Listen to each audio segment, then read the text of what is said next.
জখলাবন্ধাৰ মিলন সংঘত দুদিনীয়াকৈ আয়োজন 55 সংখ্যক বহাগী উৎসৱ।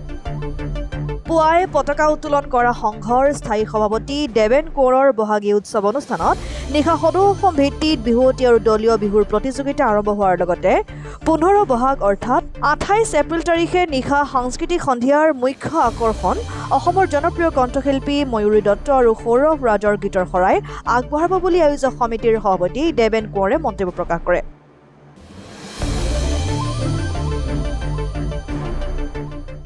আজি আমাৰ জখলাবন্ধা মিলন সংঘৰ সৌজন্যত আৰু জাতীয় উৎসৱ সমিতি উদযাপন সমিতিৰ সহযোগত আজি বহাগী উৎসৱ 2024ৰ যি কাৰ্যসূচী প্ৰথম কাৰ্যসূচী পতাকা উত্তোলন ইতিমধ্যে হৈ গৈছে আৰু তাৰপিছতে আমাৰ কাৰ্যসূচীসমূহ যি শ্ৰদ্ধাঞ্জলি অনুষ্ঠান সেইসমূহ অন্ত পৰিছে।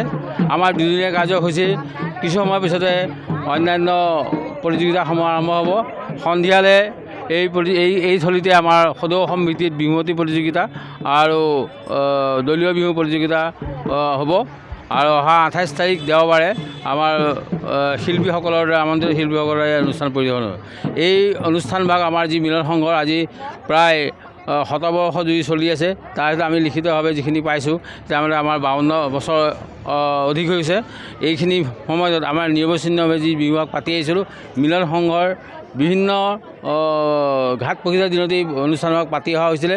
গতিকে ভৱিষ্যতৰ দিনবিলাক অনাগত দিনবোৰত যাতে এই অনুষ্ঠানভাগ সম্পন্ন কৰিব পৰা যায় ৰাইজৰ সহযোগ বিচাৰিছোঁ আৰু আমাৰ ভৱিষ্যতৰ প্ৰজন্মক এই অনুষ্ঠান পাতি নিয়াত তেওঁলোকে যাতে অনুসৰণ কৰে তাৰ কৰি আহ্বান জনাই মোৰ এই চমু বক্তব্য আপোনালোকৰ ব্যক্তিগত দুদিনীয়া কাৰ্যসূচী আজি প্ৰথম দিনীয়া কাৰ্যসূচী 27 তাৰিখে আমাৰ যি পতাকা উত্তোলন হৈ গৈছে।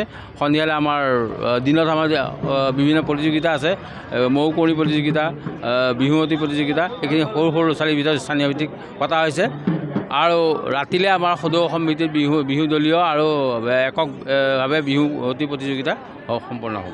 It's very nice to be here. It's lovely to see all the people in their traditional dress. It is really nice to understand how it works for Bihu. We are happy that we are here. We are from Bangalore. We enjoyed being here. It's lovely to be here. Thank you. First you come from Jokhalabandha? We are coming for first time in Assam. Loved the place, loved the people. It's beautiful.